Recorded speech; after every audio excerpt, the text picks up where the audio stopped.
ଜୟ ଜଗନ୍ନାଥ ସାଙ୍ଗମାନେ। ଦେଖନ୍ତୁ ମୁଁ ସକାଳର କାମ ସାରି ମୁଁ ମୋର ଝିଅ ପାଇଁ ଟିଫିନ୍ ବନେଇ ଦେଇଛି। ଆଳୁ ପରଟା, ଯେହେତୁ ସୋମବାର ଥିଲା ତ ସାଧା ମୁଁ ଆଳୁ ପରଟା ବନେଇଛି। ତା ସହିତ ସସ୍, ତାକୁ ସସ୍ ଭଲ ଲାଗେ ପରଟା ସହିତ, ସେଥିପାଇଁ ମୁଁ ତାକୁ ଦେଇ ଦେଇଛି ସସ୍। ଆଉ ଖାଇବା ପାଇଁ ତା'ର ଗୋଟେ ପରଟା ମୁଁ ବନେଇ ଦେଇଛି।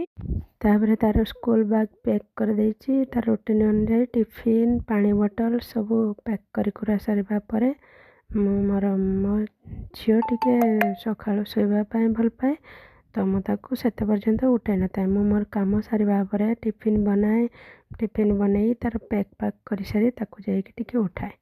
ତା'ର ସକାଳ ଶୋଇବାଟା ମାନେ ସେ ସକାଳେ ଜମା ତାକୁ ରାଗିଲେ କି ଚିଡ଼ଚିଡ଼ା ହେଇଯାଏ। ସେ ପୁରା ଯଦି ତାକୁ ଜଲ୍ଦିରେ ଉଠାଇ ଦିଆଯାଏ ତାହେଲେ ଦିନଟା ସାରା ସେ ଚିଡ଼ଚିଡ଼ ହିଁ କରେ।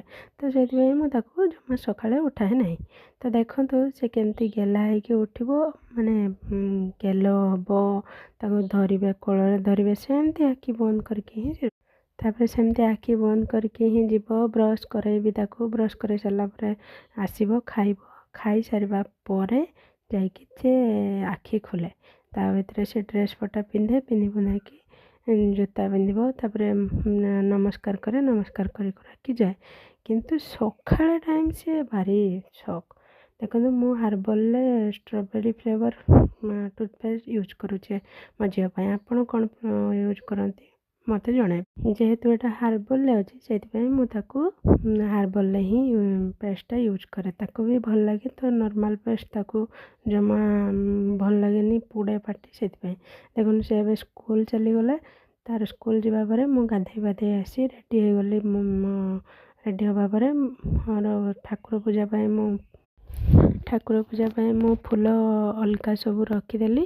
ଆଉ ଫୁଲ, ବେଲପତ୍ର, ମନ୍ଦିର ଯିବା ପାଇଁ ମଧ୍ୟ ଫୁଲ, ବେଲପତ୍ର ରେଡ଼ି କରିଦେଲି। ମନ୍ଦିରରେ ବହୁତ ଭିଡ଼ ଥାଏ, ତ ସେଥିପାଇଁ ମୁଁ ଭିଡ଼ିଓ ବନେଇ ନାହିଁ।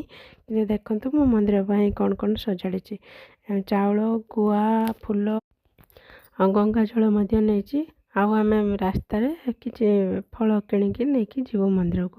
ତ ସେଗୁଡ଼ା ଆଉ ମୁଁ ଦେଖାଇ ପାରିନାହିଁ, ଯେହେତୁ ମୁଁ ଆଉ ଭିଡ଼ିଓ ବନେଇ ନାହିଁ, ତ ସେଥିପାଇଁ ମୁଁ ଆଉ ଦେଖାଇ ପାରିନାହିଁ। ତ ମୋର ତ ସୋମବାରଟି ଏମିତି କଟିଛି। ଆପଣମାନଙ୍କର କେମିତି କଟିଛି ମୋତେ ଜଣାଇବେ। ମୋର ଯେହେତୁ ଆଜି କାର୍ତ୍ତିକ ମାସ ଫାର୍ଷ୍ଟ ସୋମବାର ଥିଲା, ତ ମୋର ଆଜି ଜଲ୍ଦି ସକାଳେ ପୂଜା ସାରିକି ମୁଁ ମନ୍ଦିର ବାହାରି ପଡ଼ିଥିଲି। ମନ୍ଦିରକୁ ଆମେ ଯିବା ପାଇଁ ମୁଁ ଜଲ୍ଦିରେ ଯେହେତୁ ଥିଲି, ଆଙ୍କୁ ସେଇ ଭିତରେ କହିଲେ ଯେ ତୁମେ ଯାଅ, ଗାଧୋଇ ଗୁଧାକି ରେଡ଼ି ହେଇକି ଆସିଯାଅ। ତ ସେ ରେଡ଼ି ହେଇକି ଆଇଲେ। ମୁଁ ପୂଜା ସାରିକି ଆଳତି କରିଦେଇଥିଲି। ସେ ଆଳତି